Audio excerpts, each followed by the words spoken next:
जी देखिए, विवादों को जन्म दिया जाता है और जिस तरीके की परंपरा सी पड़ गई है कि कुछ भी हो, धार्मिक मसला अगर हो तो उस पर आगे आकर बड़े बड़े बयान दो और फिर उस पर यह कहो कि देखिए अब सामने वाला उस तरीके की धर्म की राजनीति कर रहे हैं। यहां पर राम मंदिर को लेकर लगातार एक आंदोलन चला और उसमें ऐसा नहीं था कि उसको लेकर कोई बहुत बड़े विवाद भी हो।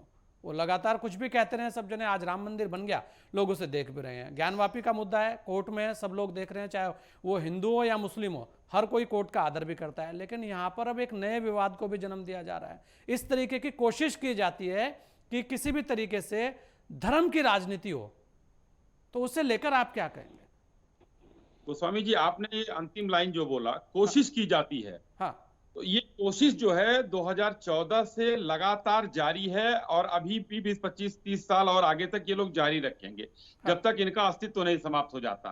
क्योंकि इस देश में जब एक जो बीज बमन किया गया था इस तुष्टीकरण का, तब से ये हाँ शुरुआत हुई है। ये आजादी के बाद से जब सरकारें बनी तो वो बीज बमन अब जो है वटवृक्ष बन गया है। और वो वटवृक्ष जो है, शुरुआत दिखाई दिया पहला तुष्टीकरण जब एक जहां पर हिंदुस्तान जो है इकलौता वो है बहुसंख्यक जो देश है, हिंदू आर्यन कहिए या द्रविड़ियन कहिए, जो भी कहिए, यहाँ पर बहुसंख्यक की जो कीमतों पर अल्पसंख्यकों का कल्याण करने की कोशिश की गई थी हिंदुस्तान में। ये कांग्रेस ने तुष्टीकरण जो किया, उसका पहला उदाहरण जो देखने को मिला सोमनाथ मंदिर में देखने को मिला। देश आजाद हुआ, राजेंद्र बाबू ने कहा कि सोमनाथ मंदिर जो है बहुत बार लूटा गया है, तोड़ा गया है, उसको हम सही कराते हैं। नेहरू जी ने उसको तुरंत मना कर दिया कि नहीं, सरकारी पैसा नहीं लगना चाहिए, उसमें 1 रुपया नहीं लगना चाहिए। खैर, किसी तरीके से वो उसका जीर्णोद्धार हुआ। उसके बाद उद्घाटन करने जा रहे थे राजेंद्र बाबू, उनको भी नेहरू जी ने मना किया। ये कहां से चलता चला आ रहा है, उसको देखना होगा। और आज वही कांग्रेस, मैं बहुत संक्षेप में, बहुत लंबा हमारे नहीं पास बोलिए है, अश्विनी जी, बोलिए जी। फिलिस्तीन को तरजीह दी गई, इजराइल को नहीं दी गई। पाकिस्तान में, अफगानिस्तान में, बांग्लादेश में हिंदू और सिखों पर हमेशा प्रहार होते रहे, कभी किसी ने कुछ नहीं कहा पिछली सरकारों ने। और आज जानते हैं मध्य प्रदेश में चुनाव आ गया है, बदलाव की मैं बात बता रहा हूं।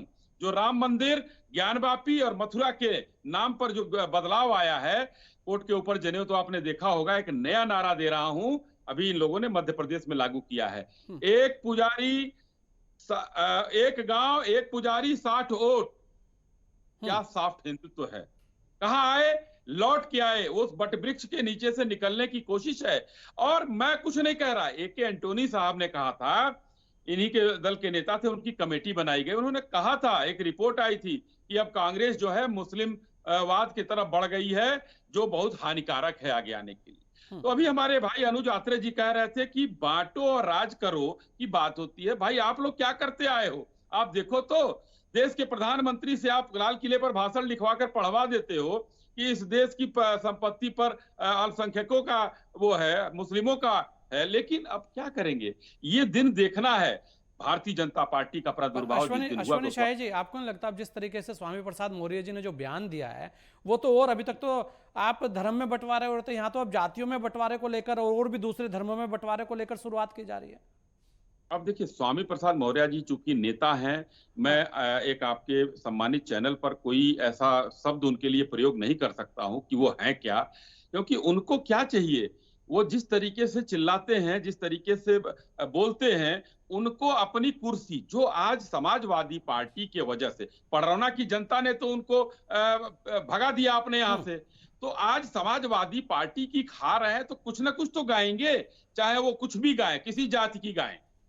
भारतीय जनता पार्टी में थे तो उनके साथ ये सब नहीं निकलता था, क्योंकि वो सब भूल चुके थे। हमारे यहाँ एक उनका जो वो था, सब सुधर चुका था। लेकिन जब गए हैं और उनके एमएलसी बने हैं, नहीं तो भी भगा दिए जाएंगे वहां से। तो स्थिति कौन, भाजपा संभालेगी? नहीं, कांग्रेस की स्थिति वो नहीं है, समाजवादी है, वो बहुजन समाज पार्टी छोड़ ही चुके हैं। एक ले दे के वही बची है, तो उनकी गाने दीजिए उनको। उनके बोलने पर 500 वोट नहीं इधर उधर होता है, उनको तो वोट तो इधर उधर नहीं होता, अब तो जनता सब समझती है, लेकिन विवाद जरूर होता है।